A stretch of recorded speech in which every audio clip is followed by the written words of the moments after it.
Welcome to Professor Thorgy in the morning. Yes, we are celebrating having just watched Batman vs. Superman with some Batman vs. Superman cereal. I mean, the Superman, she's seen the Batman. The Batman one is strawberry chocolate. I haven't tried it yet, but I can smell it from here. That thing is overwhelming. Hold on, let's see. Superman wasn't that bad. Yeah, it's like, the Batman one would be good if it weren't for the strawberry. Like, if it was just chocolate, it would be just like Cocoa Puffs, which is honestly like my favorite cereal, so. Here's the thing that I don't understand about the Batman one either. It's like, Superman one is caramel. Alright, sure, whatever, caramel goes with anything. There's no real rationale behind caramel. Batman, chocolate, absolutely makes sense. Absolutely makes sense. Where the hell does the strawberry come from? I don't understand why they're like, Batman, yeah, strawberries, absolutely, strawberries. Like, is it supposed to be Robin? Because he's red? I don't know. I don't know, Robin wasn't in any of the movies, but... Well, there's a reference to him in this one. Alright. So yes, this is one of our post-Geek reactions.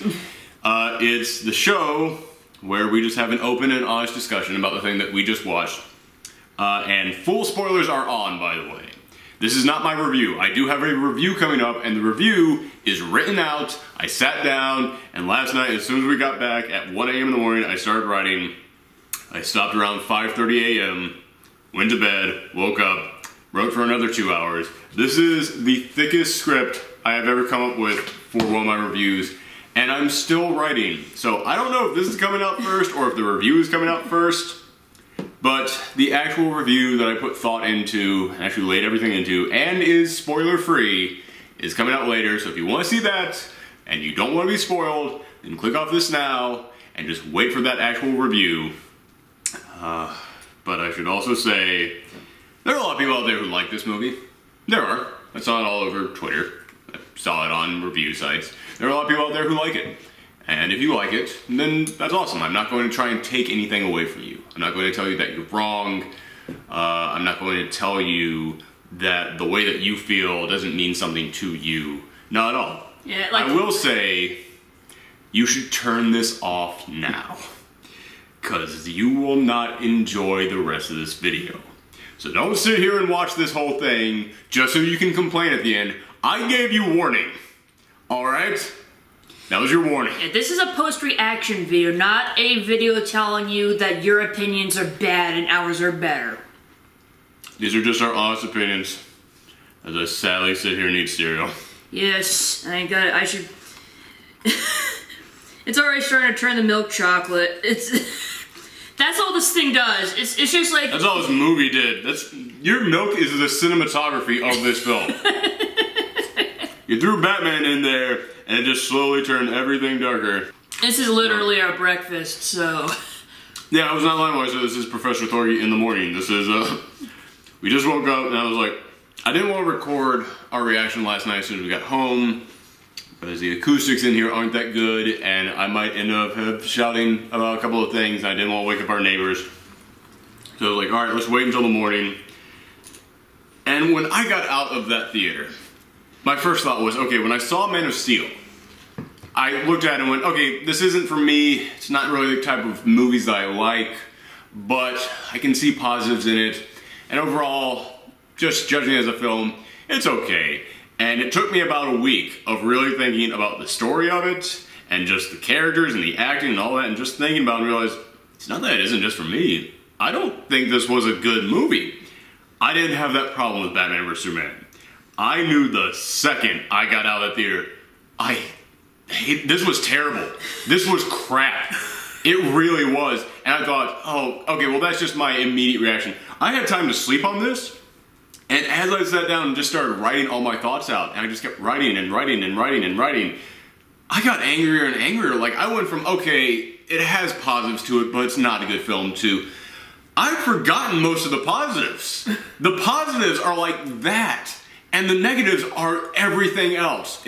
God, this film makes no damn sense. And I've seen so many people out there saying that, oh, well, you're just saying that because you're a Marvel fanboy. I have problems with the Marvel films. Every single problem I have in the Marvel films is the entirety of this movie. Like, just stopping the entire film just to set up the future films. That is done in spades in this, with no style or substance at all. Characters not talking to each other or addressing the major things that just happened. That is all this movie is. Like, to anybody out there who watched Man of Steel and you were like, oh yeah, don't worry about all that destruction stuff, because they're setting that up for the sequel. They're gonna bring that up in the sequel. Batman brings it up in the sequel. That's Batman's entire motivation for why he's doing what he's doing, and I'm glad they had that.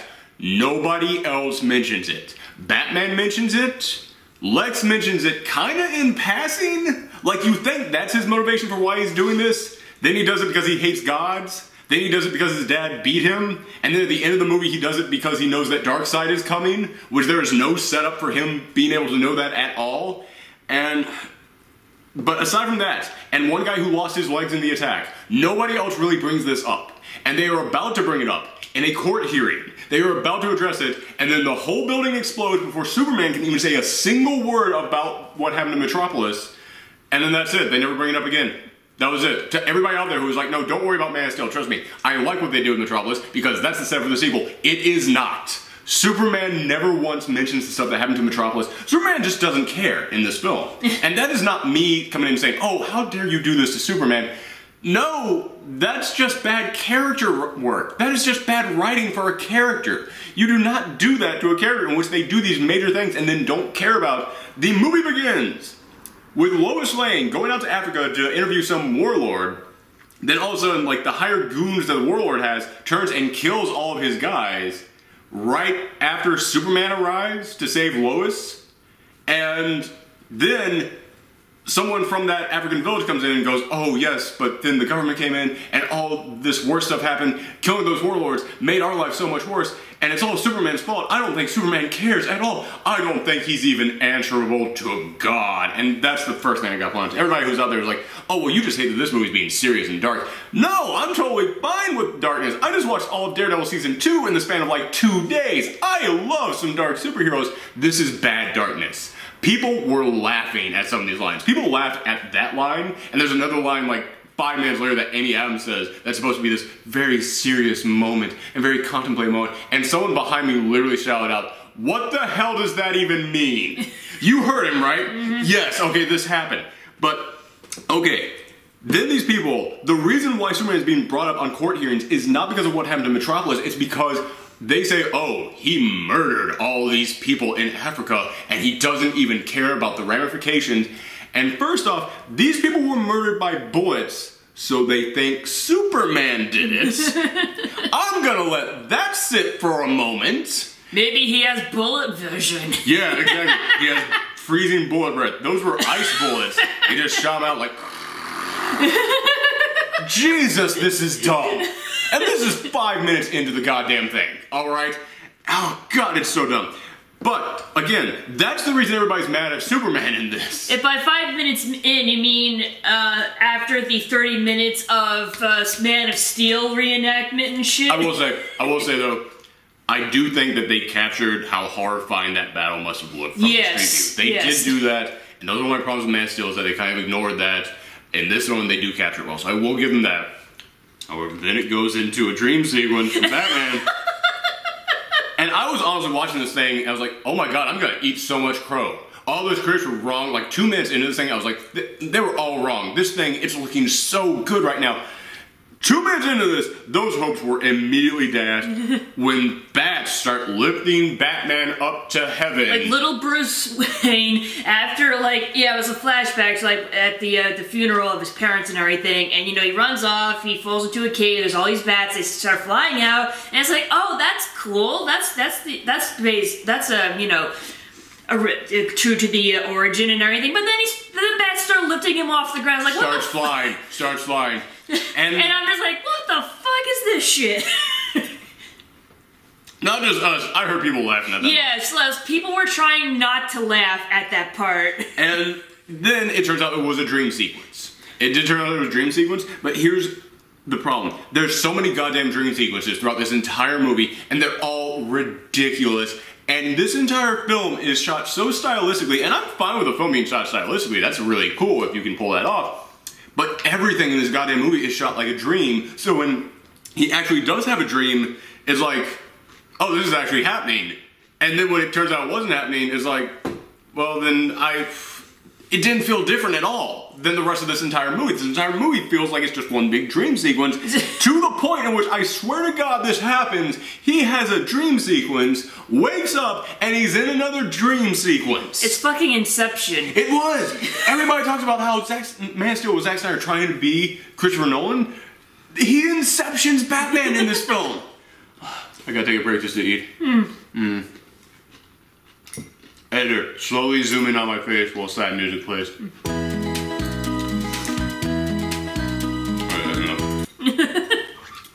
But I've forgotten stuff I was even going to say 5 minutes ago into this review. What I was going to say about the Senate hearing, I totally forgot. Oh yeah. Superman was finally about to address, like, these allegations and everything and talk about Metropolis, and then the whole building blows up. It's like literally the moment which we've been waiting for. You just completely erase. You just completely go past it. And it's like they really did not want to show Superman, like, talking about this. And it's very clear that they didn't plan it. Like, when you listen to Zack Snyder in interviews about Man of Steel and about the destruction that happened at the end of the city, the early interviews, he was all like, what the hell are you talking about? He was very confused as to why people were upset about that. And then, after a few months of being asked about that, then he came in and went, oh, you guys don't understand. We were playing for the sequel. It was like, bullshit. You were not. This is you grabbing at straws and trying to save that because you did not plan that out. And when you watch this, it's very clear because they did not want to write a Superman who actually gave a shit about that. And it's a Superman, as I said, who doesn't give a shit about anything. I know there are people out there who's like, oh, you're just upset that this isn't the Superman you like. As I said, this guy is not a character. He does things, has things thrown at him, and does not care about. There's no reaction to the point, and this is what made me, like, turn my head the most in the first 5 minutes of the movie, in which Amy Adams, she sees the Senate hearings about the people being shot in Africa, and they're accusing Superman of this, and she goes, the news says, and he goes, I don't care. I was like, no! Innocent people, well, okay, not innocent people, they were warlords, aren't they? But people died right next to you without you noticing, and then all this other terrible stuff happened as a result of those people dying, and now people are accusing you of it, and you don't care about any of it. Your exact words were, I don't care about that. This is not a character. It's not. It's not that this isn't Superman, it's that he's not a character. Nobody would go through all that and just flat out not have any reaction to it. I'm sorry, what do you want to say? I was gonna say, like, it gets even, like, more ridiculous, like, when, after all that, and he, like, comes home to Lois Lane, who was, like, in the bathtub, naked, and he...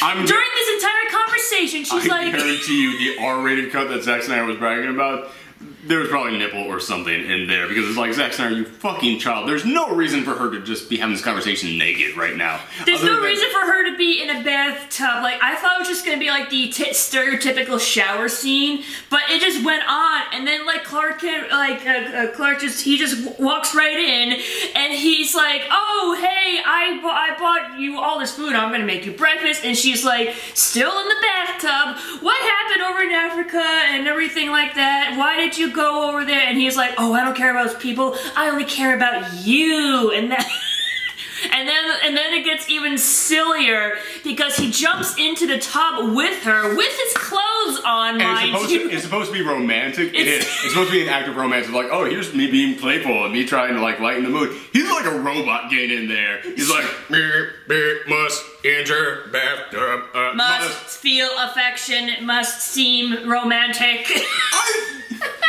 Brother, I tried to defend Henry Cavill in the first one. I tried to defend that guy. I really did. I was like, no, he's got the look, he's got the voice. They just didn't write anything for him. He's a crap actor. I'm sorry. And there are 3 things in this world that it is so hard for me to criticize. It is acting, singing, and art. Because I can't do any of those. So when I hear like a bad singer or see some bad art, I'm like, you know what, it's better than what I can do. Well, I can do art, so I can You can, so you can criticize that. You can, so you can criticize that shit. But I'm like, you know what, yeah, okay. I'm trying to be nice in those aspects. Henry Cavill sucks in this film. He does. I'm not even gonna cut that burp out. Oh my god, he is so bad, and they still don't give him anything to do. The people at my store who got to go to the critic screen and saw this early, they came back and went, don't worry, they give Henry Cavill way more stuff to do. No, they don't. They really don't. He is still a supporting character in his own goddamn movie. Alright, I need a breather after that one. I'll just talk for a moment. You see, the problem is like, both Batman and Superman just aren't likable at all in this movie. Like... 0%. As you pointed out, Superman does not give a fuck, and Batman, he's just a fucking douchebag. I'm sorry, Batman is one of the utility belt. I have no pockets to reach into to give a fuck. There's none in here. No, but it's like when we get introduced to like Batman, he's like branding the bad guys. Like, what the shit? And that's and again, going back to everybody saying, oh, you just don't like dark superheroes. This is dumb dark. There's a Bat brand? That's stupid. I'm sorry, it's dumb. And it's like, oh, well, he's doing it so that way the other people in prison will beat those guys up. Why? Wouldn't they look at him and go, oh, you took on Batman? That's pretty high. I was gonna say. That would get you mad respect in prison. I'm sorry. There's no reason why a Bat brand would make other criminals go, oh my god, you fought Batman, the guy who put 90% of us in here? Well, I gotta beat your ass. Maybe it's because it's like, he was only doing it to like people like sex traffickers, and he said he also did it to a pedophile. So I was like, maybe it's so that Batman can target the worst of the worst, and that, because this is the thing I've heard about prison, where it's like, if you go to prison for like pedophile or something, like you will get your ass kicked because even other prisoners are like, no, fuck you. Which in a weird way kind of is like, oh, go prisoners. I know it's a weird thing to say. It's like, oh, the guy who murdered an entire senior citizen there. Well, at least he's beating up the pedophile. So okay, yes, he's got that to him. But it's like maybe that's why he's doing it. But still, a Bat brand. This is just what a child thinks darkness is. It is, and I mentioned that when I first talked about on my show how Daredevil Season 2 was going to start the week before Batman vs. Superman, I said, oh man, this is Marvel trying to get in there with their dark, real-world, street-level vigilante hero and showing this is how we do it, so that way when you're watching this movie, you can compare it to, Batman. While you're watching it, they want you to be thinking in your head, oh my gosh, this is in comparison to Daredevil, and this is how much better Daredevil was. That's what Marvel wanted you to do. The entire time I was watching this, I was thinking, oh my god, I'm comparing you to the Punisher. And the Punisher was so much better, because Batman has no tone to him. Everybody's talking about how good Ben Affleck was. And I will say this, Ben Affleck is really good in this. To everybody out there who was like, oh, I'm so worried about Ben Affleck as Batman, don't worry, don't be. He's probably the best thing in this movie, alright? He really is. And he's actually really good as Bruce Wayne, too. I really liked him as Bruce Wayne. However, when he's Batman, when he's talking about the mission, there's no tone to him. None at all. There's no range. It's all just 2.5 hours of justice. 2.5 hours of, he did this to our world. And I'm sorry, I'm fine with that Batman. That Batman for 2.5 hours gets so dull. And thinking about the Punisher on Daredevil, yeah, he was very much like, the scum of this city has to be wiped off the face of the earth, and he was doing that for a lot. Then he would stop and have an incredibly touching moment about his family. He would then stop and have a bonding moment with Karen, and it's like, this Batman has none of that. This Batman has no depth to him at all. He is all just, I will destroy you. And the other thing about the Bat brand, again, we're going full spoilers on this. The other thing about the Bat brand, Batman kills people in this. And the thing is, like, okay, I understand this is supposed to be the older, more jaded Batman. It's like, I don't like that he's killing people, but I can kind of understand it. What I hated about this, though, was that, like I said, the Bat brand is dumb in that case. Why are you willing to go out there and just murder some people, but then other people's like, no, I'm sending you to prison with this brand so that the prisoners can kill you in prison. Like, they say it's a death sentence if you go to prison with a Bat brand on you. It's like, this makes no goddamn sense. It's like maybe he feels like some criminals deserve to die a slow, painful death instead of quick and easy. Maybe, and here's the other thing that really gets me, and I didn't even think about this. I watched a couple of other reviews because I wanted to make sure that I remembered everything I wanted to bring up. And I was watching the Angry Joe review, and he actually brought up something that I didn't think of at all, which is that when it comes to the comics, everybody is always saying, why doesn't Batman just kill the Joker? Why doesn't he just kill the Joker? The Joker's irredeemable. There's no way he's going to turn good. He's just going to get out and kill more people. Why doesn't Batman kill the Joker? And I've always defended Batman on that. I've always said, listen, if he goes around just murdering people, the cops aren't going to work with him. They're going to hunt him down. And also, Batman is so mentally unstable. If he starts murdering people, yeah, he might murder the Joker and be like, okay, but that was it. I had to do that. And it's only a matter of time until he kills Scarecrow.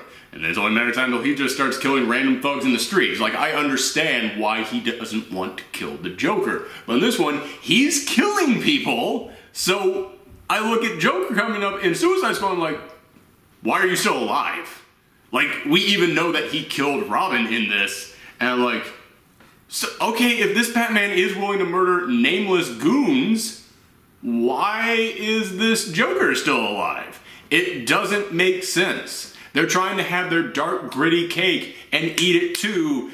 And I'm sorry, you can't be this real world that actually takes this maturely and actually thinks all this stuff through, which is what you think you're being, and then just not bother to have any of it make sense.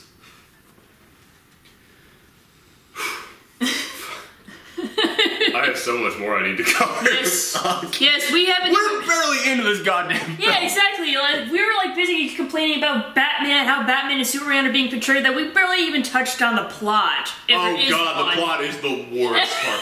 To everybody out there who was like, oh, Ben Affleck as Batman is going to screw this whole thing up. Don't even worry about that. That is the least of your goddamn concern. And also to everybody out there who's like, nah man, Ben Affleck, that guy is a genius writer. You know he's gonna come in here.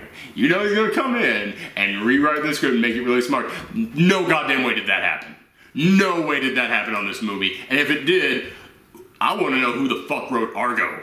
I wanna know who the fuck wrote Gone Baby Gone. I wanna know who the fuck wrote The Town. Cause if Ben Affleck came in and secretly rewrote this movie, no way did he write those other amazing films. Hold on, I gotta check and see if he actually did write Gone Baby Gone. I know somebody in the comments will be like, you didn't actually write that. My cereal is soggy and the milk is way too chocolatey. I know, like you haven't been eating it nearly fast enough. I know! That bowl is destroyed. That bowl is a mess. This bowl symbolizes the movie. It pretty much does, just like... Can you angle it? There we go. This is what Batman versus Superman is. Just a mess. A mess of too much chocolate dark blondness. And mushy Batman. Mushy Batman and too much dark chocolatey darkness. I want that on the movie poster. Dark chocolatey darkness. I'm surprised that's not on the cereal box. Gone Baby Gone. Did he write that? Did he write that? Am I completely wrong? That's why I brought juice with me, so I can... Should I be including this in the movie? So I can wash this chocolate crap. Yeah, he wrote it. Okay. Alright. By the way, this juice represents Wonder Woman. She comes in... Wonder Woman's the greatest hero in this thing. Exactly! Because she did what neither Batman nor Superman could do, and saved this goddamn movie. I angled this up again. Alright. Although I will say, Wonder Woman was overhyped to me. She was amazing in the battle. Mm-hmm. In the battle against Doomsday, she was really damn good, and they captured her. Throughout the rest of this film, she's just the mystery lady who stares at Bruce Wayne in a really stringy dinner gown. Mm-hmm. Yeah, she is dressed non-stop in just really revealing dinner gowns throughout this whole movie. In fact, there's one moment in which you see security camera footage of her going up to the bank. And like, she's wearing a dress that's just showing up her cleavage, and the camera is angled right down there. I was like, God damn it, Zack Snyder. It's like, is that like a reference to Power Girl because of her boob window? Could very well be. But yeah, but speaking of Wonder Woman in this, like, it's one of those things in which if people told me that the mystery that they set up with Wonder Woman was so great, and I thought, maybe it is if I didn't know who she was. Mm-hmm. Like, if you didn't tell me ahead of time Wonder Woman was going to be in this movie, listen, I can't spot Gal Gadot. I can't look at Gal Gadot and go, oh, that's clearly her. I just look at her and go, oh, that's a woman with black hair. That's it. So yeah, if you had done that and you had not told me at all that Wonder Woman was going to be in here, and I didn't know who Gal Gadot was, and I was just watching this, I would probably thought it was Catwoman. Because it's like, okay, she's eyeing these famous relics. She steals something from Bruce Wayne. Bruce Wayne is kind of flirting with her. We're like, oh, so they're introducing Catwoman. All right, that's kind of cool. And then when it turned out to be Wonder Woman, I would have been really blown away by that. But instead, it's like, okay, when does she turn to Wonder Woman? It's like, because, again, she doesn't, as a Diana Prince, she's not really doing much, I don't think. I don't know, maybe that's just me. Yeah, it's like, she really isn't. Yeah. It's just... I'm sorry, you were saying? Yeah, it's like she doesn't do anything until like the final battle where she actually does show up as Wonder Woman. And she's pretty cool in it. Yes. She is pretty cool. Like literally, that was the only time in the theater where everyone was cheering, is when Wonder Woman showed up, and that's it. No. Which, again, good for Wonder Woman. Applaud for Wonder Woman. I'm very proud and very happy that because Wonder Woman has been massively underrepresented in anything DC related. Like there was this post I saw on Tumblr in which it was every single incarnation of Batman in live action that you've ever seen all lined up, and then every single incarnation of Superman that you've seen in live action lined up, and then there was Linda Carter just standing by herself. And I was like, yeah, that really says it all. So I'm really glad that we have Wonder Woman, that she was awesome in combat, but I have to say this. In a movie called Batman vs. Superman, the only thing people applauded at was Wonder Woman showing up.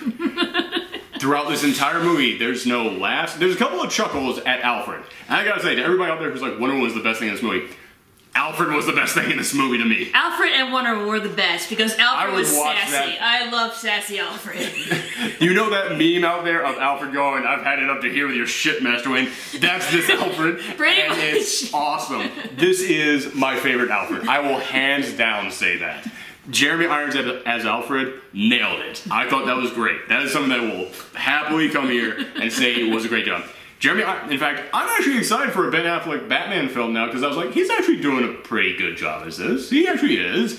And if you gave him some actual good dialogue, then yeah, I could see him delivering that very well. And throw in Jeremy Irons as Alfred, heck yeah, man. This would be a great film. It's not this film, but it did actually make me excited for the idea of this Ben Affleck Batman movie. Yeah, it's like, I like seeing like Wonder Woman made me excited. Like, hopefully that they make a good Wonder Woman movie. I do have faith in that. Yes. I do. After seeing that, I was like, I've got faith in it. Yes. Plus, Zack Snyder ain't touching that movie at all. And everybody out there who's like, oh, you're just hating on this because of Zack Snyder. I tried so hard to defend this brother. I really did. And I really looked at it like, I have said numerous times, he's a great visual director. I really do think that given the right script and given some people to like kind of aim him appropriately, he could do some great stuff with this. He's given a terrible script. And listen, maybe he did shoot a good film. Maybe he did. But he shot a 3-hour-long film that only needed to be 2 hours. And then they edited it down to 2.5 hours. And it feels like the stuff that they took out made no sense. Like, the stuff that they took out makes this entire film feel jumbled.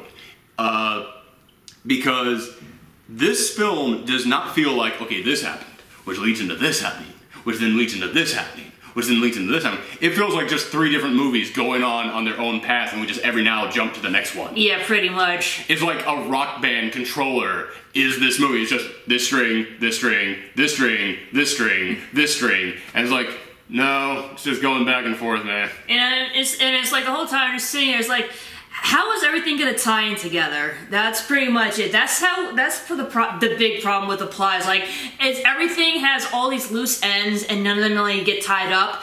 And the people defending this movie are constantly coming up with theories and ideas and saying, oh, but this happened off screen and everything. It's like, good for off screen. Yeah, it's like. I'm not going to give this movie credit because the fanfic you wrote in your head is better than the movie itself. When you're actually defending this film by saying, well, you know, I'm sure that must have happened. No, I'm sorry. Like Lex Luthor. Okay, go ahead. I'm just gonna say the head canon should not outnumber actual canon. Yes. And that's the problem with this movie. Head canon theories are great because, like, it's like we were talking about Cloverfield a couple weeks ago when we did this. It's like, the theories we were coming up with were great because they gave you stuff to tease you with that. Mm-hmm. It's like, this gives you massive plot points happening off screen that explain what the hell is happening, and you're left to make that up in your head. Like, the perfect example is that Lex Luthor gets control of Zod's ship. He goes in there, and the ship automatically recognizes him as the new boss. No, but it's like he took a skin That's how he got in the door, but then it's just automatically speaking to him in English, and it instantly recognizes he's not Zod, and it's like, okay, you're in control now. And it's like, just because you had his fingerprints to get in through the fucking door, this is the worst security system in the world. Dear God. It'd be like, it's the equivalent of if we had a guard dog and someone stole our keys, and because they used the keys to get inside, the guard dog was like, well, clearly you're my new master now. That's what happened. But he gets there, and he goes, we have knowledge from countless worlds. Then teach me. Next time we see Lex, he is throwing Zod's body into this big vat of goo, cuts his hand open, lets it bleed on top of him, and then the machine goes, sir, this protocol was outlawed by the Kryptonian Council. Well, where's the Kryptonian Council? Dead. Then go ahead and do it. What the fuck are you doing?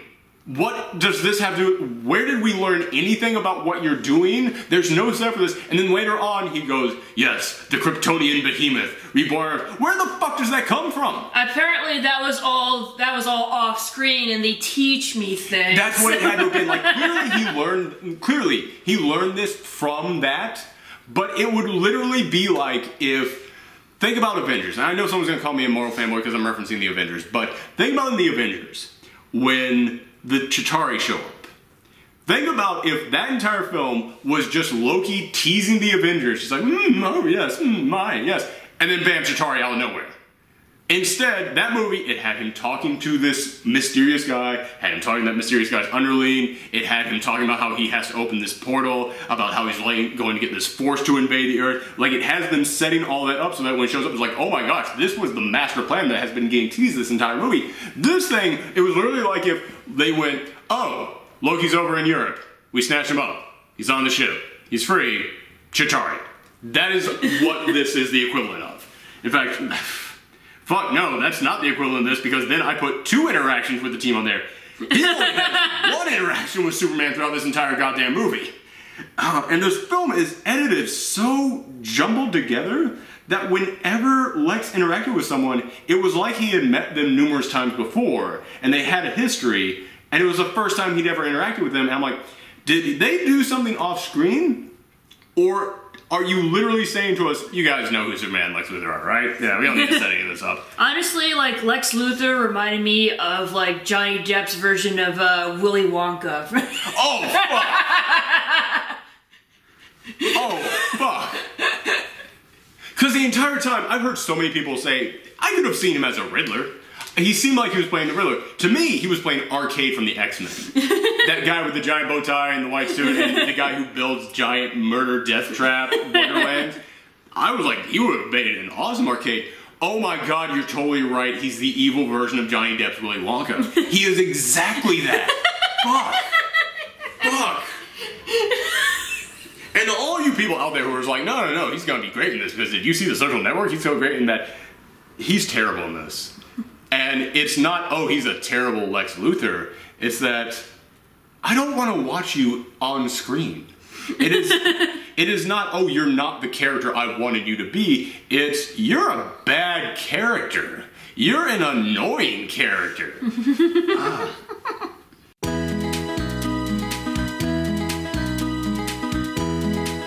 Okay, sorry, we had to take a break there because we realized that we're just ranting nonstop, and I was like, all right, we have to actually think about what stuff do we need to talk about. And the first thing that I want to talk about is the actual fight between Batman versus Superman. This entire movie is leading up to that, obviously. But to me, it didn't really feel like it had any weight to it. And I think the reason for that is the editing, because as I said, it really feels like Batman and Superman are in their own movies. Like, they feel that separated from each other. Because Batman is over in his movie, and he's like, I have to stop Superman. I have to stop Superman. He's to blame for all this. And then Superman is like, huh, there's some guy branding people over in Gotham, the city right across the bay from us. Which is kind of dumb. It is Gotham being literally within waving distance of Metropolis. That's just dumb. It's like, yeah, why aren't any of the villains over in Gotham a problem at all if Superman is just like, oh, I hear an evil clown laughing. Bam, okay. Oh, hi, Perry, I'm back. I just had to use the bathroom real quick. It's like, alright. But yeah, it feels like they're both in their own movies. Like they have 2 interactions throughout this entire film before getting to the actual fight. One is Bruce Wayne and Clark Kent, and we've seen that in the trailers, and I will say, I really liked it even more in the film. Like, when they were actually talking to each other there at the dinner party as Bruce Wayne and Clark Kent, it had weight to it. I thought that was a great scene. I really did enjoy that. And then they have an interaction as Batman and Superman, and again, we've seen that in the trailer, in which the car turns around, Batman is standing there, the car turns around, Superman is standing there, the car hits Superman, flips over, and then Superman just rips the car doors off and went, if I ever see that light of yours shine in the sky again, I'm bringing you in. This is your consider this mercy, which is a dumb line. I'm sorry, once again, to everybody out there who's like, oh, you just don't like darkness. I like well-written darkness. Again, this is what a teenager thinks that darkness is. And no offense to any of my teenage viewers, but trust me, in about 5 more years, you'll look back at some of the stuff that you thought was really cool, and you'll be like, oh, but, Jesus Christ. But, okay, so that was it. And literally, that was all there was to the exchange. He says that, if you ever go out there again, I'm going to bring you in, consider this mercy. Batman says, do you bleed? And then he flies away and goes, you will. That was it. That was the entire exchange. I was like, okay, so that was their first exchange. All right, now you're gonna build this up even more. No, from there, Batman now has the mech suit, he turns on the big light, and it's go time. I was like, this really does not feel like this big epic lead up. Like, yeah. I actually did fall asleep because... You fell asleep during this, I have to point that out. I fell asleep because it just felt like it was dragging on and like it wasn't getting to the point, and I woke up as soon... And when I woke up, oh, Batman and Superman are beating the shit out of each other. Oh, I woke up at the perfect part. Yeah, exactly. But yeah, it's like you really didn't miss much. I summed up for you what you missed, and it was like, you missed like 20 minutes. It could have been told in 5. Yeah. But yeah, like I said, I didn't feel the weight from Batman wanting to fight Superman because they have so few actual interactions. And like I said, as great as that dinner party scene is, of the 2 of them talking, it was like, yeah, but it's Bruce Wayne talking about Superman and Clark Kent talking about Batman. I feel the tension between these guys, but they're aiming their tension at who they think is a different person. And yeah, it just feels like a lot of the development that should have gone between these guys really isn't there. Like, at the dinner party, we see Clark Kent hearing Bruce Wayne talking on this radio. And he's like, oh, that's interesting. I was like, oh, this is when he's going to start to try and figure some stuff out. And then he never thinks about Bruce ever again after that. There's no, like, mention of it or anything. But then when he actually goes to fight him, he goes, Bruce, and he addresses it. And I was like, so wait, you figured it out? Because I didn't feel any weight to that revelation. Like, I didn't feel any importance to you suddenly realizing that Bruce Wayne was Batman. Well, like, he was listening to him on the earphone thing. I know, but it's like, it felt like that was him getting his first hint, not the big revelation. Like, it was just like, yeah, again, a lot of my problem with this movie, and also with Man of Steel, was that it felt like the writer and director were just going, yeah, you know how this works out, right? Yeah, okay, cool. It's like, no, you need to actually walk us through this. You need to show us this. So yeah, I didn't really feel the tension from the build-up to that. And I've heard so many people say that the fight is amazing. It's good, but I know I've been ragging on Zack Snyder a lot, but one of the things that he does is action. He does action incredibly well. And for a guy who's known for making these really big, huge, epic brawls, this one felt really dull to me. Honestly, the fight with Doomsday was the big... That was a good one. Yes, that was the good one. I really like that one. But yeah, the fight between Batman and Superman, the big title bout and the big title match of this whole thing, literally, this is the fight. Superman... Oh, before I say what the fight is. Superman, like I said, he was like, oh yeah, this Batman guy needs to stop. Then he just stops worrying about Batman completely when that Senate got blown up. Because he then decides, should I even be Superman? I have to go out there and explore. And then we see him actually walking around in his regular, like, street, like, flannel garbs and his backpack on, walking through some snowy area.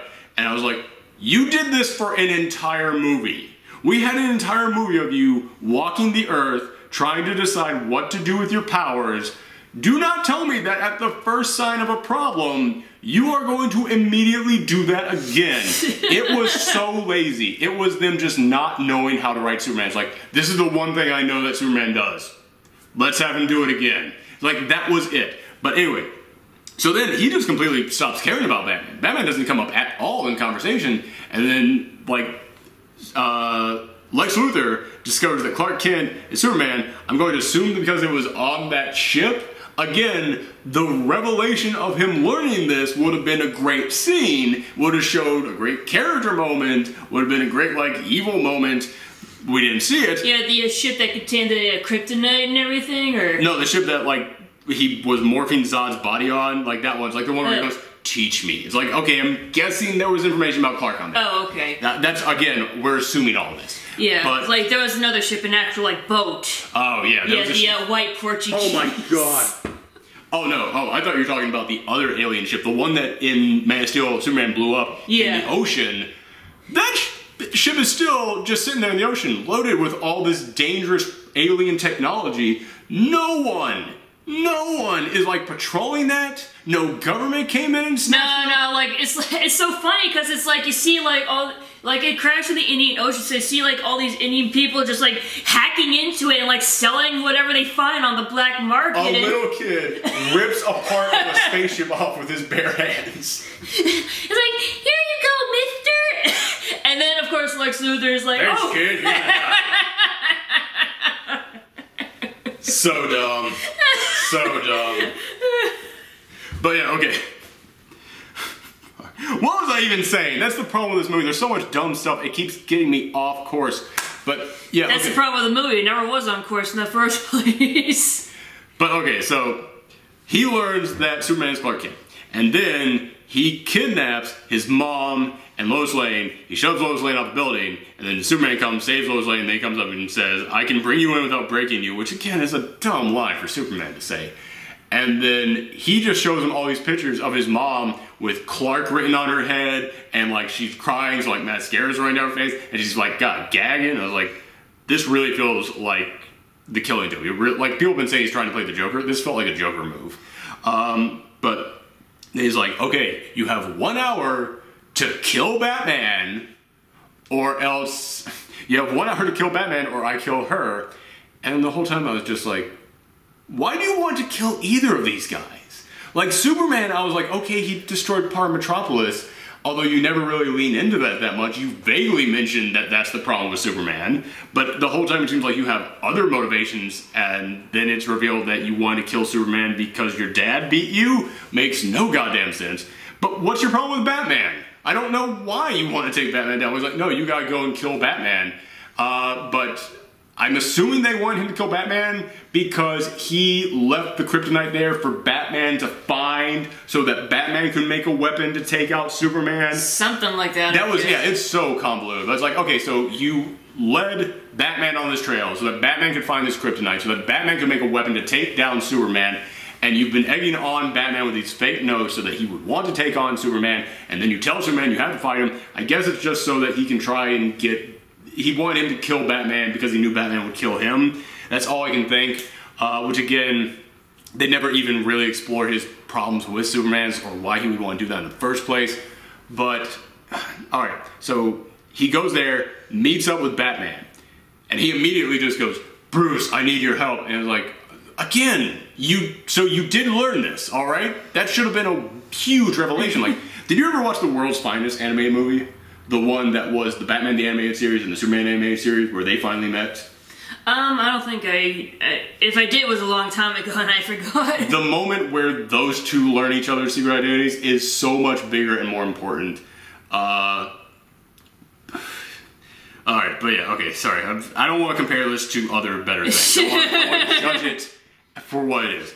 But okay, this is the entire fight. This is the entire fight, and that's why I'm so disappointed in this. He lands, says, Bruce, I need your help. Bruce has a sonic trap open up, start blaring at him, Superman takes that out. Bruce, listen to me, guns pop up, start shooting at Superman, Superman takes them out. And then Superman's just like, oh, you didn't listen twice, well then, fuck all that, I'm going to try and kill you. It's like, no, literally, those were the only two traps he had there on the ground. You could have just have said, listen, I'm not going to try and fight back. Hands are in the air. I'm here to talk to you. And it's like, yeah, Bats probably would have thrown a couple more traps at you, but eventually he would have listened, and he would have understood this. There's no real reason for you to fight. Literally, I came to this realization that if Lex Luthor had not been in this movie at all, those two guys were already heading towards each other. They were already on a collision course with each other. This whole Lex Luthor wants them to fight thing, this whole thing about I have to kidnap your mom, it means nothing. This film literally would have played out the same way, probably even better, if Lex Luthor shorter. and shorter if Lex Luthor just wasn't there. They still would have fought each other. And Superman would have been doing it because he doesn't trust Batman, not because, oh, I have to kill you or else my mom dies, which is a weird stake to throw in there. But okay, so as I was saying, I keep getting distracted by this and all my problems with this so many times. But as I said, I had a problem with this fight. It did not feel as epic as it should have been. This is from a guy who is known for directing very epic action scenes. This is the entire fight. He gets there, sound machine, guns, throws Batman into a building, shoves Batman down, Batman throws a smoke can down, shoots a kryptonite gas at him, Superman loses all of his powers. Punch, punch, punch, punch, punch, punch, punch, Superman gets his powers back, one punch from Superman, gas, kryptonite gas again, punch, punch, punch, punch, throws around the room. That's it. That sounds like a boss battle in a video game. Like I've had better boss battles. That was the entire fight. No, it's like repetition. You have to like wait for the right time to like throw the kryptonite gas. Oh, I get what you're saying. Yeah, got it. But yeah, that was the entire fight. I mean, I literally described to you everything that just happened in that fight. And when you have a guy like Batman who is known for his cunning and his clever and his tactics and all the different weapons at his disposal, and you have Superman, a guy with all these powers, and is supposed to have a big charismatic personality and be larger than life, and it was just kryptonite gas, punch, punch, punch, punch, punch. That was really underwhelming to me. I really did not feel like this was nearly as epic as it should have been. And I've actually listened to tons of critics out there because I wanted to kind of like gauge other people's reactions. And most of the critics were like, no, that fight was good. The Doomsday one was dumb. I was like, I'm totally the opposite on this one. There was way more shit going down with Doomsday. And it was way better choreographed. People were really using all their abilities to the best of their intent. Like the way that Doomsday goes down, I actually thought was really impressive. Yeah. Not just because it's like, oh, it's Superman, which I made a theory video out there of who would actually win. And I bring up the fact that Kryptonite doesn't automatically take Superman down. Superman has a lot of willpower. He can actually channel through that pain. So actually seeing Superman being the one holding up the giant Kryptonite spear and actually still flying in battle, like, that's kind of what I'm talking about right there. I was kind of happy that they showed that off. And yeah, the way this Doomsday goes down, Wonder Woman uses her lasso to hold him down, right, which was awesome. Batman sends in the canister of kryptonite, takes away a lot of his powers for a second, and then Superman's the one to come and give the blow. I was like, that's how you do teamwork. Exactly. Yeah, that's exactly it. Way to go on that. That was very well done. I'm sorry, do you want to say something? I was just gonna say the way the fight between Batman and Superman ended was like really silly. Oh god, I almost forgot to mention that. I thought you weren't gonna mention it. That's like the most important part. There's so much dumb stuff in this movie, I forget, and that is the dumbest goddamn thing in this movie, and I almost forgot. The way the fight ends is that Batman has beaten Superman. He's down there on the ground, and Batman, a guy known for making high-tech gadgets, he literally is about to take him out with a kryptonite spear, just a spear, and it's like, it's another Jesus thing. It's like, the way that they shoved the Jesus metaphor for Superman in is so lazy. It was terrible in the first one, because they literally just had a giant Jesus taking up the back of him when he was in the church. Oh god, it's so lazy. And then the weapon they want to take him down with is a spear, and it's like, it's because Jesus was stabbed with a spear while he was on the cross. It's like, you know that's why. This is Batman. He would have a kryptonite batarang or something like that, not a spear. But yeah, he's got the spear. He's about to stab Superman, and then he goes, Martha! Martha! Save Martha! He goes, what? Why did you say that? How do you know? Like, he freaks the fuck out just from hearing the name Martha. And he's like, how do you know that? What?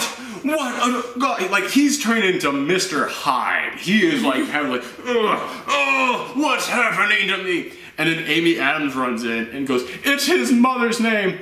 And he just drops the spear down, throws it away. He's like, what have I done? It's like, You were 100% convinced this guy was a monster. 100%, and now you're letting him go, and you're best friends with him just because his mom's name is Martha, the same as your mom's name, which I will give them this. I've been a comic book fan my whole life. Never once occurred to me that they both have the same, their moms have the same name. It never once occurred to me. That's actually kind of a cool bit of trivia. It's not the plot point that should turn this entire movie around. It's literally, this man is a monster. He could destroy the entire planet. His mom's name is Martha? Oh my god, I was so wrong. What have I done? That man has spent 20 years beating the shit out of criminals, branding them, murdering them. I'm pretty sure a couple of those criminals had moms named Martha. Yeah, but they didn't tell him, so that doesn't count. This is the laziest plot device. This is so damn lazy. So how to make sure Batman doesn't kill you or beat the shit out of you. Just tell him your mom's name is Martha. And you'll get off scot-free. It was so damn lazy. So damn lazy. There's no defense for that. I'm sorry, there isn't. I can listen to a lot of arguments from people. The argument that Batman would turn 100% around Superman just because his mom had the same name as his mom, there's no defense for that. It's just bad writing. Alright, what was the next thing? I don't know. We covered most of the shitty, dumb stuff. We should really talk about Doomsday. We should really talk about Doomsday. Because, again, we already mentioned that the setup for him comes out of nowhere. Just literally out of nowhere. It's something that happens off camera and we don't even see. But Doomsday is just a big thing to punch there at the end. And I will give him this. Superman tried to get him out of town. They learned that lesson. Alright. He grabs Doomsday and flies him into the air. But Zack Snyder still wants to have just massive destruction all throughout this movie. And hey, he does destruction well. I'll give him that. But he keeps shoving in there. Like, when Doomsday lands downtown and he creates a giant explosion, you hear Anderson Cooper on the news say, luckily he's downtown right now and it's after business hours, so pretty much that entire area is empty. It's like... Does no one live there? Is that just like a workplace? How is Metropolis set up where you have an entire section of the city that is set up solely just for business hours? It's like, we live in New York, which is the real-world equivalent of Metropolis. Metropolis is based on New York City. There is no place in New York where you could go not only throughout an entire section of the city, but one block and have it be empty. You couldn't even walk 5 feet without there being someone around. This is insane that it's like, okay, throughout this entire downtown area, nobody lives there, no nothing. And then he goes into space, gets hit by an atomic bomb, and he goes, well, he's in the safe zone, and we can fire without any problem. They fire, they hit him with a nuke, and then you see Batman's point of view, and it's a great shot of like the entire night sky lit up, but it's like, you guys don't know how radiation works. That's all coming down, and everyone in Metropolis is dead. And then Doomsday comes down, lands on this island, blows up the entire island, and it goes, that island was completely empty of people. Nobody lived there. And I was like, so you just have an empty island around? It's like, alright, fine. Then Batman leads him back into Gotham so he can get the Kryptonite Spear, and he lands, he blows up the entire docks, and he goes, don't worry, it's the docks. It's completely empty. And I was like, okay, I appreciate that you're trying. I will give you a gold star sticker. A gold star sticker. Because you tried, you realized people were mad about that destruction, but rather than working at, rather than going, oh, there's like this one spot where it's safe to fight Doomsday, we have to work and struggle to get him there before he can hurt anybody, it's just, no, don't worry, nobody lives there. No, nobody lives there either. He's like, nobody lives there either. Nobody at all lives there. Nobody lives anywhere. It's like, nobody. These are the most empty metropolitan cities I've ever seen. It's like, I find it funny how you like bring up that Metropolis and Gotham City are like across the bay, and Metropolis is based off New York City, while Gotham is based off Chicago. So that would be like the equivalent of like us going over the bridge and going to Chicago. To get a cheesesteak. Yes. No, that's Philly. Oh, Philly, my bad. Deep dish. Deep dish, there you go. Yeah, that's why we're divided. Like New York style pizza versus Chicago deep dish, and there's this just a bay in between. Here's the deal. Newark takes pizzas, I'll give Chicago hot dogs. You guys can have that one. Although I will say that, that apparently Gotham City is actually located in New Jersey. In the DC Comics universe. It is located in New Jersey. But it is the metaphor for Chicago, alright? So it's like, no, they don't live across the street from each other. Batman does not occasionally get Superman's mail, alright? They're not that close to each other. But yeah, it was like, wow, this is just a really lazy way to justify all this destruction. You didn't actually work for it. It was all just lines in passing. But the fight actually was pretty cool. I will give them that. Although... Alright, we're going to end by talking about how this movie ends. But before we get to that, there's one other thing that I have to bring up. The dream sequences. We already mentioned there are dream sequences all throughout this thing, but there's two ones that are so dumb, and it's the ones where... God damn it. God damn it. Alright, it's the Inception one that I mentioned. The one in which he has the dream, then he wakes up and he's in another dream. Alright. He has a dream, and there's no, like, shot of him falling asleep or anything, which is like, okay, I understand you wanted to mislead the audience, but this one is so in an alternate goddamn reality that you needed some kind of lead into it, because with the other ones, you were trying to trick us into thinking that was real. This one, there's no way it can be real, so it's just jarring to the audience. The audience will look at this, and I heard people in the audience going, what the hell is going on here? And which, it's the one where Batman's walking around and there's like fire pits and there's the giant dark side apocalypse symbol scarred into the earth, and he's trying to like find kryptonite, and you see him actually shooting people with guns in that one, which a lot of people are like, oh god, how can you use guns? I'm okay with him using guns in that one because this was clearly a post-apocalyptic future, and it's like, okay, so clearly some stuff has gone wrong with Batman to force him to use guns at this point. So I didn't have a problem with him using guns in that. I had a problem later on with him holding someone else's hand while they had the gun in it to shoot other people in the room. That was, well, no, that's lazy, that's dumb, but... They were the one who pulled the trigger, not me. Yeah, exactly. Yeah, but you were holding his hand down on the trigger. Doesn't count. But alright, so it's this thing, and then he gets kidnapped, and you see parademons flying around. The actual henchmen of Darkseid flying around, parademons, and they capture him, they take him into Superman's base, Superman comes in and murders him, and then he wakes up. And here's the thing, I had seen that in the trailers, and I had already seen the fire pits, I had already seen the Darkseid Omega symbol, I had already seen the parademons, so I was like, okay, they're setting up the Justice League movie, this is clearly going to be a dream that Wonder Woman has. Because Wonder Woman is tied into gods, she's tied into magic, she's tied into the fates, people who actually can predict the future. Clearly she's going to get some kind of a vision, and that is going to be the thing that forces her to intervene with Batman vs. Superman, because she sees what would happen to the world if they fought. That would make total sense. It's Batman's dream. Again. Batman has a dream about a future where Superman takes over, and it's like, okay, I can see him having that dream, but it's a dream that involves parademons, apocalypse, and Darkseid, things he knows nothing about, but things that we as the audience know is coming. So in other words, Batman just has psychic powers. Batman just can predict the future in this. Why? Because they needed him to set up this movie. And then he wakes up and I was like, that was Batman's dream? I thought that was going to be Wonder Woman's. That was so dumb. And before I can even process all that, a portal opens up and the Flash steps through and he goes, Lois, you have to find Lois Lane. You were right about him all this time. And then he vanishes into the portal and then Batman wakes up again. So I was like, okay, so did that one really happen? Did the Flash actually come back in time and tell him that? Or was that a dream they had? Because apparently he can predict the future now?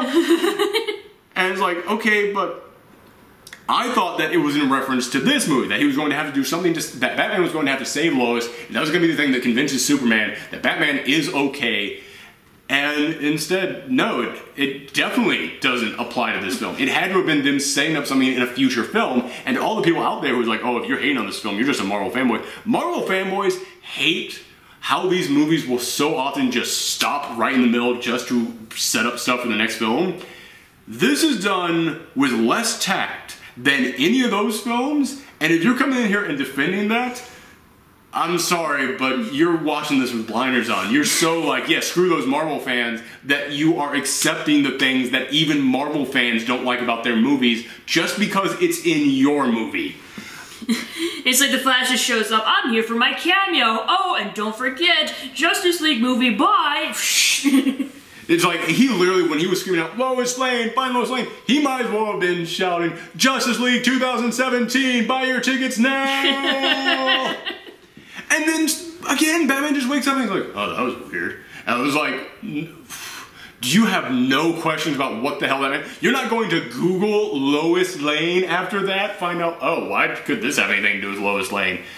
And I thought it was in reference to this film.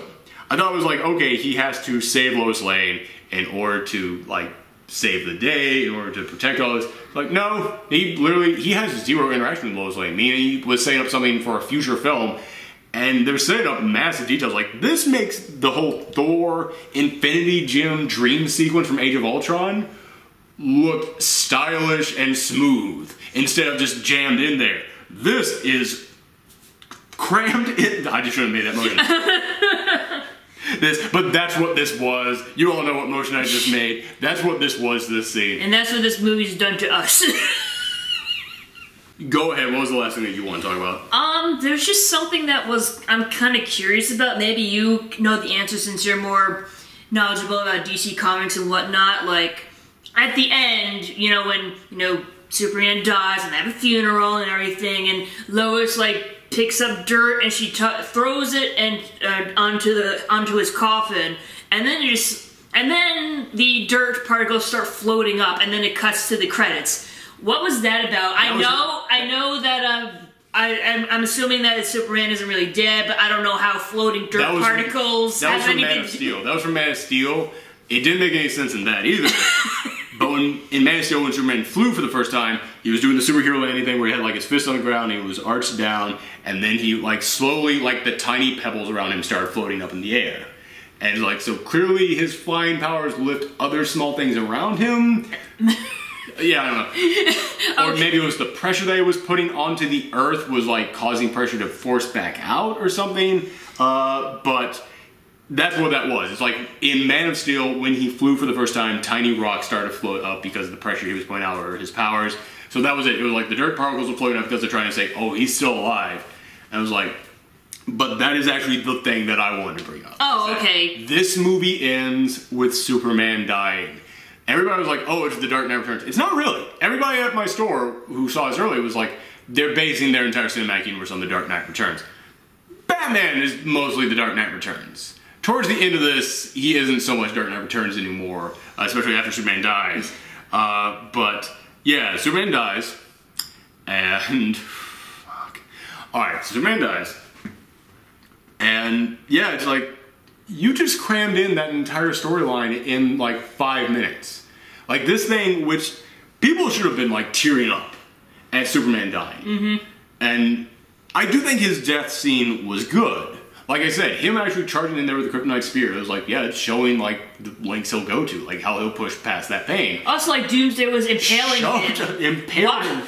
They were impaling each other, really. And Superman grabbed his fist and forced himself to be impaled more just so he could shove the spear in more. Like, that's really graphic, but it is kind of a really heroic thing. Yes. It's like, no, he is definitely sacrificing himself in order to take down this monster. And I feel like that's something that Superman would do. He would do that, yeah. So I was like, okay, I will give that. I did not have a problem with that. I had a problem with the fact that it's like, you're just cramming in the death of Superman out of nowhere here. It's like, we haven't gotten attached to this guy.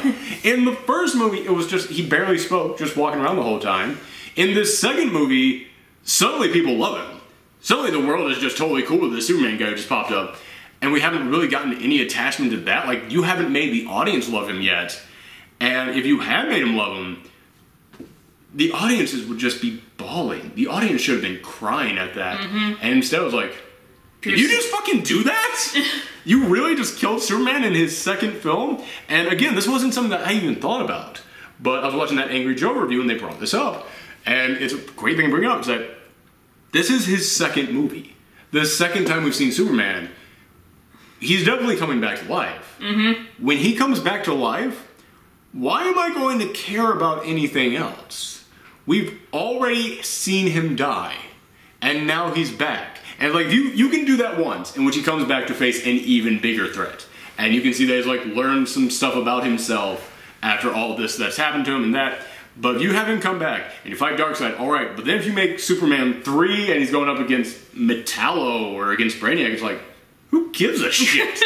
He just died fighting Doomsday. Who the fuck are you? You're some space robot. Who gives a shit? Yeah, it's like, it really like lowers the stakes for every other upcoming Superman film. It's like, yeah, I've already seen the worst thing that can happen to you. If you can only be in Justice League movies now. Because in the Justice League movie, there's the team dynamic, and you can fear for everybody else, and you can fear that Superman won't be able to like save someone in time. But it's like, am I going to fear for Superman's life? No, I've seen him die now. So, all right.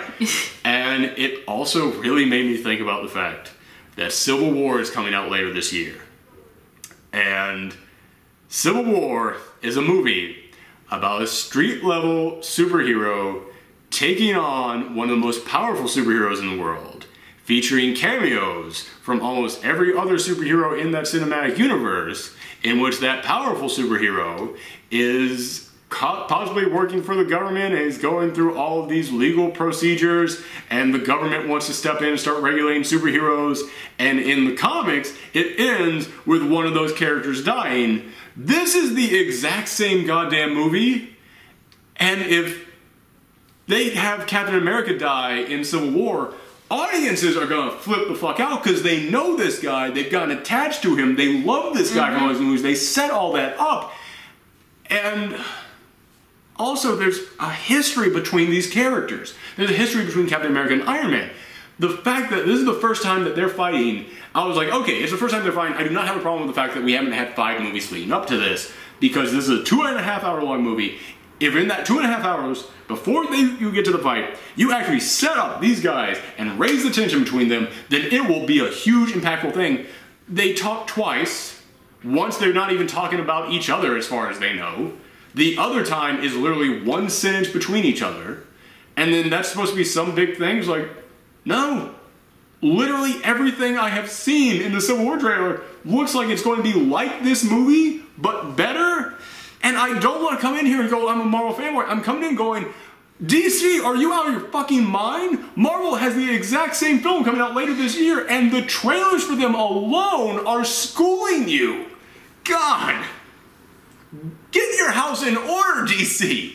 Fuck. Alright, I'm sorry for ranting like that, but yeah, I don't even know if I want to do my actual review now, because I actually covered a lot of the stuff that I had written down. I will actually write this out and actually do a professional review, non-spoilers. Not that it matters for anybody who's already watched this thing, you've already seen everything, but I did promise people at the beginning of this video I was going to do a non-spoiler review, and I'm just tired now, guys. And that's the other reason why we didn't record this when we got home last night. It's not just because it was late. This movie just made me tired. And it's not so much because it was a disappointment, it's because it forces you to have to make so many excuses for what's happening that it's just going to wear you out. It just makes you tired. I'm very curious to hear what, if you had to give us like between a 1 and a 10, what would you give us? Because when we walked out of there, I did not like it. And you were like, it's okay. Which I find very ironic because you saw our pre-Geek reaction, which we talked about our thoughts going into this movie, and I was like, oh god, it could be good, it could be good, it could be good, and you said flat out, I think this is going to be shit. So the fact that when we walked out of there, our opinions were completely swapped, basically. I think it has to do with our expectations. Yeah. Yeah, because you were hoping, not really expecting, but hoping for a good movie.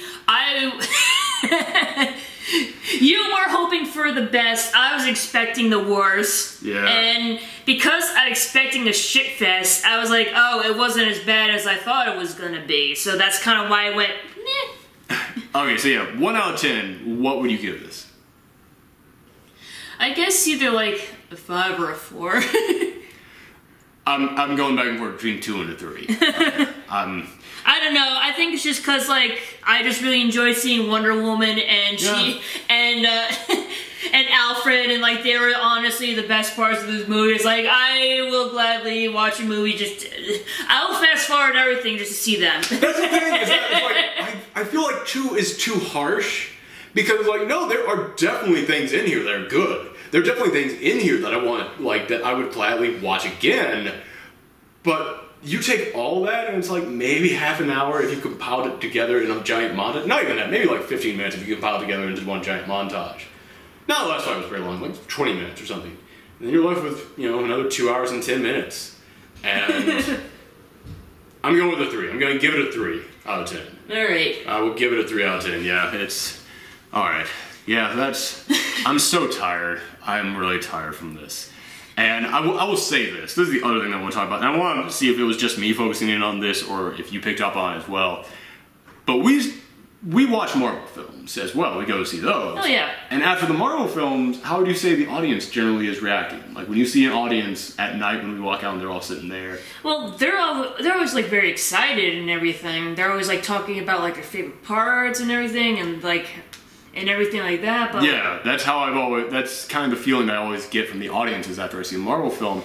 What did you get from the audience of this after we left? It's funny, because, like, as soon as, I had to use the bathroom, because, like, it was a long movie, and I was drinking and everything, so... Soda! Yes. They don't She brought a flask in with her, just like, this'll get me until Wonder Woman comes. Mama needs some help. So, like, I had to use the bathroom, and, like, as I was, like, walking in, there's, like, other women there, and they were, like, discussing it. It's like, how do you feel about the movie? It's like, it's okay. That's it.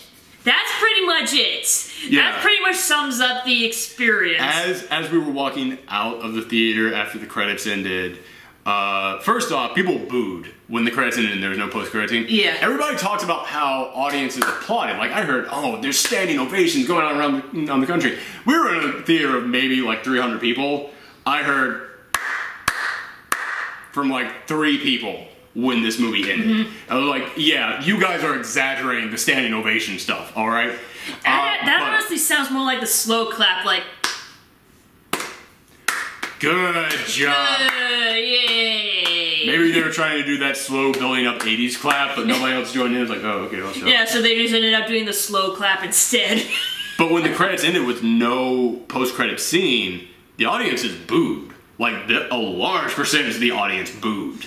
And everybody's like, oh, it's because they're just a bunch of Marvel fanboys and they just expect that. It's like, no, it's because you spent this entire movie trying to set crap up, and then you're not going to give us the big penultimate stinger at the end of it all. Like, this entire movie is just setting stuff up. Like, we mentioned that Lex Luthor, his final line of the movie is, he's coming! He's coming! And I was like, okay, you're fucking setting up Darkseid. That would have been way better if, instead of him screaming out something that we have no idea how he knew, if he was just, like, sitting in his jail cell and then all of a sudden, like, Darkseid suddenly just shows up there in him and is like, we have work for you, or something like that. It's like, that would have been a way better way to set up Darkseid involving Lex Luthor in prison as a post-credit scene than just, he's coming, because that makes no sense. Hey, if Flash could show up in Batman's dream, why not that? Like, Jesus Christ, that would have been a better post-credit scene or some shit. But it's like, yeah, it's like, and also, I'm sorry, but we've gotten to that point in which audiences now expect that. And if an audience is expecting that and you don't deliver it, then that means that the last thing that you're giving that audience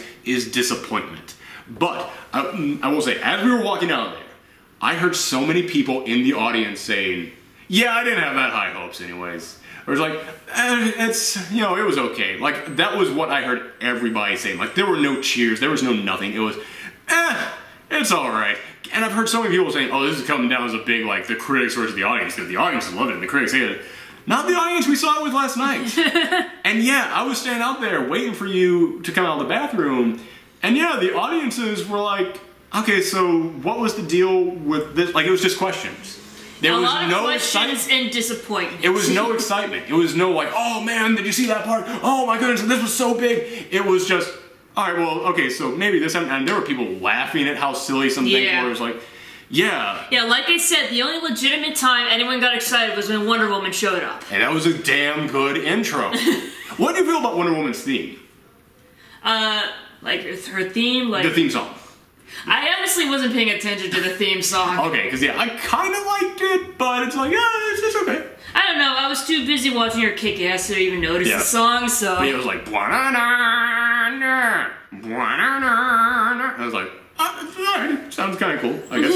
It was like, it could have been better, but it was okay. I don't know, I felt like it was drowned out by all the explosions going on and shit, so... Alright, but yeah, so yeah, I just want to point that out, that it's like, to everybody out there who is like, oh, well, you know, it's just critics who are hating on this. No, audiences are kind of disappointed too. So yeah. Alright, but that's it. That's our final thoughts. Let us know in the comments down below how you felt about this.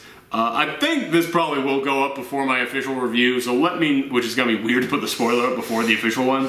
But if you want to see my official review, which is going to be way more polished and way more clean, then make sure that you click that subscribe button.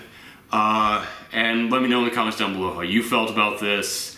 I'm going around in circles here because I'm just tired. Alright, thanks everybody. Bye. Bye. I can't wait for Civil War. Yeah. One last thing. Okay, I'm sorry. I know I said that was the end of it. But as we were walking away, I remembered something else incredibly dumb that has to be addressed in this thing. Okay, so... Batman has a spear made of kryptonite to take out Superman. And then he realizes that they share the same mom name. And then he goes, what have I done? And throws it away. Then Lois Lane goes, takes it, and then there's junks it in like a pool of water. It's in this bank. He just throws it in there because he's like, oh, this will keep it safe. This will make sure that Superman is never hurt with it again. She has no idea what Doomsday is. None at all.